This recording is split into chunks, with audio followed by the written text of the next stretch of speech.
Hola, mi nombre es María José Guillén Leal, estudiante de la licenciatura en Derecho y Ciencias Jurídicas en la Universidad Interamericana para el Desarrollo UNIT, sede Tapachula. El día de hoy les voy a explicar lo aprendido en este curso que fue de la materia de Derecho Procesal Fiscal impartida por el licenciado Sergio Palomeque Becerra, en el cual comenzaré dando una breve explicación de qué es el derecho fiscal. El derecho fiscal es el conjunto de normas jurídicas que regula las relaciones entre personas en su carácter de contribuyente y el Estado, derivadas de toda relación tributaria. Este tiene origen en el incumplimiento de las obligaciones fiscales sustantivas o formales, que tienen como consecuencia la aplicación de una sanción, la cual tiene origen al llamado derecho penal fiscal. Una infracción es todo hecho o omisión descrito que declara ilegal y sancionado por una ley. Existen, las clasificaciones de las infracciones son delitos y faltas, instantáneas y continuas, simples, complejas, leves y graves. Y una sanción es la consecuencia jurídica que el incumplimiento de un deber produce en relación con el obligado. En materia fiscal, las sanciones son consideradas se reduce a castigos y penas. Las penas se dividen en personal y patrimonial. El personal es el que afecta a una persona y el patrimonial afecta al patrimonio de la persona.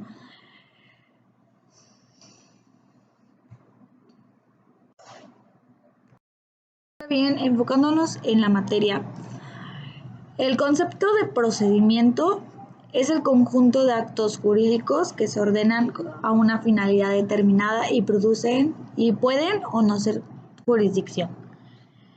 El proceso es también la resolución jurisdiccional de un litigio. Los momentos del procedimiento fiscal es expositivo, en el cual se da la iniciación, en la que forma parte o partes involucradas sobre la materia del propio procedimiento. En el probatorio, que se deben aportar los elementos de convicción y en su caso los alegatos. Los decisorios son los que ponen fin al procedimiento al resolver el asunto correspondiente. El procedimiento fiscal son dos, la parte oficiosa y la parte contenciosa. La parte oficiosa se caracteriza por estar reidada por el principio de oficialidad, que consiste en que corresponde a que la autoridad la carga de impulso del procedimiento a través de todos sus pasos sin que tenga que esperar que se tome la iniciativa.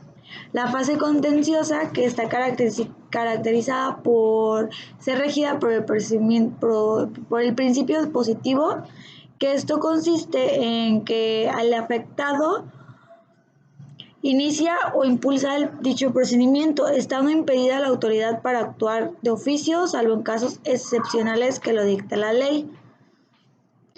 Se lleva a cabo por la tramitación ante la autoridad administrativa o jurisdiccionales. Depende de si se trata de la fase oficiosa o contenciosa del procedimiento. La autoridad administrativa es la que se encarga de administrar tributos para la ejecución de leyes impositivas, las cuales se efectúan entre presentaciones legales. Las extractoras son las que únicamente se dedican a recaudar tributos y ejecutan las órdenes o resoluciones de las autoridades administrativas. Las actividades que tienen las autoridades jurisdiccionales son fáciles. Es que ejercen jurisdicción, dirime las controversias entre el gobernador y el fisco. Y se clasifican en administrativas y judiciales. La primera, la parte administrativa, es la que conoce y resuelve los recursos administrativos, y la segunda, los juicios administrativos. Días que se consideran inhábiles y qué horas se consideran hábiles de acuerdo a los artículos 2 y 13 del Código Fiscal de la Federación. Es que Hacienda trabaja de lunes a viernes, descansa los días que marca la Ley Federal del Trabajo. Si existe el caso excepcional a esta solicitud y si se autoriza por el superior, puede habilitar día y hora de la diligencia que se haya pasado de los días hábiles, en el cual siempre y cuando se haga el conocimiento de que se realice en un día inhábil. 13 nos marca que la práctica de diligencias en días hábiles son de lunes a viernes, del horario de 7:30 a las 18 horas, para realizar las prácticas de diligencias y esta ley pues autoriza las horas inhábiles siempre y cuando se haya comenzado en día y en hora inhábil. Voy a hablar un poco sobre las notificaciones, en el cual la notificación es un acto formal que se da a través el cual la autoridad hace el conocimiento del interesado alguna providencia o alguna resolución. Los tipos de notificaciones están establecidos en el artículo 134 del Código Fiscal de la Federación, en el cual encontramos los personales. En los personales se encuentran que se lleva a cabo en las oficinas de la autoridad en el domicilio fiscal del particular. Está el buzón tributario, en el cual la persona física o moral se da de alta en Hacienda Pública. El correo ordinario o telegrama, ya no es usado comúnmente. La notificación por estrados, que es un anuncio publicado en las oficinas de la autoridad fiscal. Y los edictos. La ley menciona que tiene derecho a 3 edictos, que se publican dentro de 9 días y se publican al inicio, intermedio y al final del proceso. Las notificaciones surten efectos según el artículo 135 del Código Fiscal, que al día hábil siguiente de que fueron hechas y al momento de que son practicadas. Por ejemplo, se puede notificar un día viernes y el día siguiente sería el día lunes. El término mencionar es ¿qué es un sobreseimiento? Un sobreseimiento es la terminación anticipada de un proceso o un procedimiento o un juicio. Las obligaciones formales fiscales existen dos, las cuales la obligación de inscribirse en el Registro Federal de Contribuyentes, que se encuentra prevista en el artículo 27 del Código Fiscal de la Federación, y la obligación de presentar al propio registro los avisos que precidan, que está establecido en el artículo 14 del Código Fiscal de la Federación, en el cual se encuentran presentar declaraciones, solicitar utilizar el número de identificación fiscal, presentar las declaraciones, autoliquidaciones y comunicaciones, llevar, conservar y aportar la contabilidad, libros de registro, soportes, programas, etcétera, expedir, entregar y conservar las facturas, proporcionar datos, informes y antecedentes y facilitar inspecciones y comprobaciones. También la entrega de certificados de retenciones o de ingresos a una cuenta. En esto puedo explicar que el contribuyente desde que comienza a generar ingresos tiene obligación ante la autoridad fiscal y algunas de estas pues se encuentran en el catálogo de contribuciones en el artículo 27 del Código Fiscal de la Federación y tiene la obligación de contribuir. Se está fundamentado en el artículo 31 de la Constitución Política de los Estados Unidos Mexicanos y en el artículo 2 del Código Fiscal de la Federación. Los dos momentos para el cumplimiento de la obligación sustantiva son la determinación y los pagos. La determinación, que es el que se da por el propio contribuyente, que es el que determina el tributo, que es lo que debe de pagar. En este supuesto puede ser de dos formas: la autodeterminación, que es como tal el contribuyente presenta ante la autoridad sus ganancias y cuánto debe aportar, y la determinación presuntiva, que es que la autoridad la dicta de manera formal. El pago, pues, es la liquidación del crédito fiscal. El plazo que tiene la autoridad para resolver peticiones o instancias es en un plazo breve, que deben de ser resueltas en un plazo de 3 meses a partir de la fecha de la presentación del requerimiento. Este plazo comienza a correr a partir de que el requerimiento haya sido cumplido. De no existir tal requerimiento, el plazo comienza a partir de la presentación de la instancia o de la petición. Ahora, otro concepto importante es mencionar el silencio administrativo, el cual consiste en la obtención de la autoridad administrativa de emitir la providencia, que por ley debe recaer en toda instancia o petición que se formule. O sea, en el derecho fiscal se entiende que la resolución es negativa si se da el silencio administrativo. Este concepto está regulado en el artículo 37 del Código Fiscal de la Federación y establece que las instancias o peticiones que formulen las autoridades fiscales deberán ser resueltas en un plazo de 3 meses y también es conocido como la negativa ficta. En este caso, si no existe un requerimiento, la autoridad al contribuyente el plazo correrá desde que haya incumplido con el requerimiento. Las facultades de comprobación que tiene el Código Fiscal de la Federación están establecidas en el artículo 42 de este código, el cual menciona que debe rectificar los errores aritméticos, requerir a los contribuyentes, o sea, su domicilio, establecimientos, oficinas, las propias autoridades o dentro de un buzón tributario dependiendo para poderlo requerir, la práctica de visitas a los contribuyentes, revisar dictámenes formulados por contadores públicos sobre estados financieros que los contribuyentes y las operaciones realicen. La otra es la práctica de visitas domiciliarias a los contribuyentes a fin de que se cumplan con las obligaciones. La práctica del avalúo o verificación fiscal de toda clase de bienes, incluso durante su transporte. Recabar de los funcionarios y empleados públicos y los federatarios los informes y datos que posean con motivo de funciones. Practicar revisiones electrónicas a los contribuyentes, practicar visitas domiciliarias a los contribuyentes, que es durante un periodo de tiempo que dure la verificación. Y por último, la práctica de visitas domiciliarias a los asesores fiscales, quienes son los que van a verificar que se haya cumplido con estas obligaciones. Esto se encuentra establecido en el artículo 197 al 202 de este código. La visita domiciliaria tiene fundamento constitucional en el artículo 16, en el párrafo 16 de la Constitución Política de los Estados Unidos y en el artículo 42 del Código Fiscal de la Federación.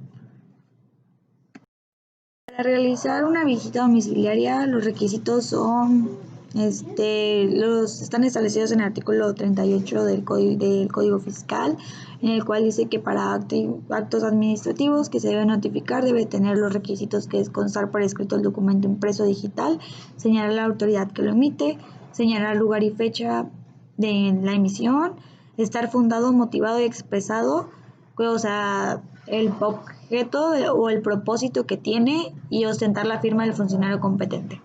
Señalar el nombre de las personas o las personas a la que va dirigido. En casos de que la visita domiciliaria, las autoridades fiscales, los visitados responsables y terceros, está lo siguiente. La visita se realiza en un lugar o lugares señalados. Si al presentarse al lugar la visita no se encontrara el visitador, se deja un citatorio con la persona que se encuentre para que se establezca fecha y hora, o sea, como se haga una cita para hacer fecha y hora del siguiente día. Y si en estos no se encontraran al siguiente día, se realiza la visita con las personas que se encuentren en las instalaciones. Contar con testigos y estos testigos deben de ser nombrados dentro de la visita, también pueden ser nombrados por las autoridades fiscales y estos testigos pueden ser sustituidos en cualquier momento para comparecer al lugar que se esté llevando a cabo. También las autoridades fiscales podrán solicitar el auxilio de otras autoridades que crean competentes para que continúen la visita por las que ya es notificando al visitado. El plazo que tienen para que se desarrolle la visita domiciliaria está establecido en el artículo 46, apartado A del Código Fiscal, el cual tiene un plazo máximo de 12 meses a partir de que se notifique a los contribuyentes el inicio de las facultades de comprobación. Existen 6 casos de este mismo artículo en el cual se suspende el plazo y se puede concluir la visita domiciliaria cuando exista huelga, cuando fallezca el contribuyente, cuando el contribuyente deposite en su domicilio fiscal sin haber presentado aviso del cambio, cuando el contribuyente no atienda al requerimiento de datos, informes o documentos para verificar el cumplimiento de sus obligaciones fiscales, tratándose del artículo 45. El plazo se suspende a partir de que la autoridad informe al contribuyente la reposición del procedimiento cuando la autoridad se ve impedida para continuar del ejercicio de sus facultades. Esto es cuando existe alguna fuerza mayor. Los motivos por el cual se puede terminar anticipadamente la visita domiciliaria es cuando el visitado opte por dictaminar sus estados financieros por un contador público autorizado. Esto es porque el contribuyente demuestra que tiene buena fe. Otro tema importante que considero es el acuerdo conclusivo, que se define como el escrito por el cual el contribuyente, como consecuencia de la realización de la visita domiciliaria, solicita una aclaración de una inconformidad sobre uno o más hechos o omisiones de la autoridad fiscal en el ejercicio de sus facultades de comprobación. Esto es desde que tiene conocimiento del inicio de las facultades hasta que se da la resolución. Conclusivo se puede presentar ante la Procuraduría de la Defensa del Contribuyente. Este es antes de concluir sus facultades, tiene un plazo de 20 días que tiene la autoridad fiscal para brindar una respuesta ante la solicitud. Si no lo hace, se procede a la multa.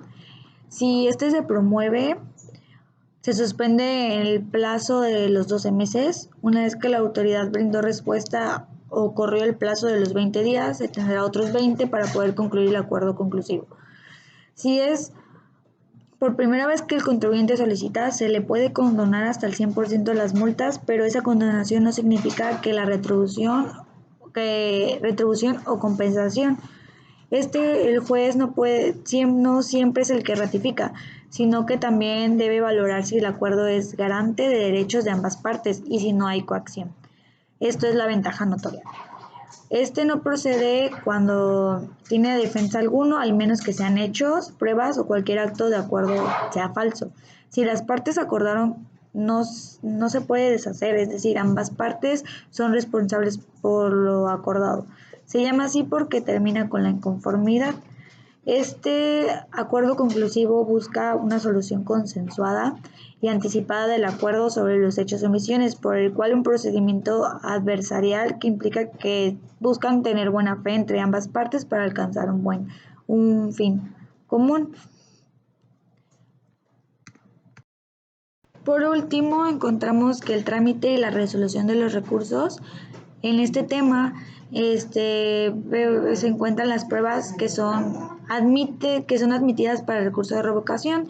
Estas son permitidas toda clase de pruebas, excepto la testimonial y la confesional de las autoridades mediante la absolución de posiciones.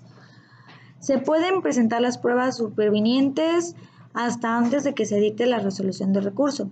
¿Cuáles son estas pruebas? Son las que no se cuentan con ellas en el plazo legal para su presentación o no se concede su existencia, pero son pruebas relevantes que ayudan a la resolución de un conflicto, por ejemplo, en alguna escritura pública. ¿Cuál es el plazo para la presentación de pruebas? Tienen un plazo de 15 días, contados a partir del día siguiente del anuncio que está establecido en el 123, que es la interposición de recurso, que tiene dentro de 15 días posteriores. El recurrente podrá anunciar que exhibirá pruebas adicionales. El plazo para que la autoridad dicte resolución y notifique la interposición del recurso es que tiene 3 meses contados a partir de la fecha de interposición del recurso. ¿Qué contendrá la resolución del recurso? Debe estar fundada y motivada la resolución. Examinar todos y cada uno de los agravios hechos valer por el recurrente, señala hechos notorios. Examina primero lo de fondo antes de entrar al análisis de la violación de los requisitos formales. Expresa los actos que se modifiquen, o sea, si es de manera parcial o total. El monto del crédito fiscal, que corresponde a los plazos para interponer el juicio contencioso administrativo. Está facultado la autoridad en la revisión de la interposición del recurso, está a corregir errores respecto a los preceptos que considere violados, examinan los agravios, razonamientos, pero sin cambiar los hechos. De igual forma, puede revocar actos administrativos cuando cuando advierte ilegalidad y los agravios resulten insuficientes. Se puede dictar resolución de recursos cuando se desecha por improcedente, cuando se confirma el acto impugnado, cuando se manda a reponer el procedimiento administrativo, cuando deja sin efecto el acto impugnado y cuando modifica el acto impugnado o dicta uno nuevo para que sustituya a este. Las autoridades fiscales deben cumplir las resoluciones en el recurso de revocación, en el cual es cuando se dejen sin efectos el acto o la resolución recurrida por un vicio o forma. Esto puede reponer subsanado el vicio que produjo la revocación. Si este se revoca por vicio del procedimiento, se reanuda desde el acto violado a partir del mismo. El otro punto es cuando la resolución impugnada esté viciada en cuanto al fondo. La autoridad no podrá dictar una nueva resolución sobre mismos hechos, salvo que la resolución señale los efectos que emita volver a dictar el acto. Cuenta con un plazo de 4 meses para que la autoridad reponga el procedimiento y dicte una nueva resolución definitiva. Corre el plazo para el cumplimiento de la resolución a partir de que se haya transcurrido 15 días para impugnarlo, salvo el contribuyente demuestre haber impuesto medio de recurso de revocación. Se procede sobre actos que pueden promover el recurso de ¿Contra qué actos se puede proceder? Es contra actos administrativos dictados en materia fiscal federal. Los recursos de revocación son las resoluciones definitivas que son dictadas por autoridades fiscales que determinen contribuciones, accesorios o aprovechamientos, nieguen la devolución de cantidades que procedan, dicten las autoridades aduaneras, cualquier resolución de carácter definitivo que cause algún agravio, los actos de autoridades fiscales que exijan el pago de créditos fiscales cuando se alegue que se haya exigido su monto real, y que se dicte el procedimiento administrativo de ejecución cuando se alegue que esto no sea ajustado a la ley o determine valores de bienes embargados, o también cuando se afecte intereses de terceros. Los requisitos para interponer el recurso de revocación son la resolución del acto que se impugna, los agravios que cause resolución del acto impugnado, las pruebas y los hechos controvertidos de lo que se trate. Y si no cumple con alguno de ellos, se le requiere un plazo de 5 días máximo para hacer el remedio. Las causas de sobreseimiento son cuando el promovente se desista a expresar su recurso, cuando durante el procedimiento en el que se sustancia el recurso administrativo sobrevenga alguna de las causas de improcedencia. Esto está establecido en el artículo 124 de este código. Cuando las constancias que obran de expediente administrativo quede demostrado, o sea que no existe acto o resolución impugnada, y cuando haya cesado los actos del acto o resolución impugnada. No procede el recurso de revocación contra actos que tengan por objeto hacer defensas las finanzas otorgadas de garantía, obligaciones fiscales o cargo de tercero. Eso es todo lo que se vio en este curso de procesal fiscal. Gracias por su atención.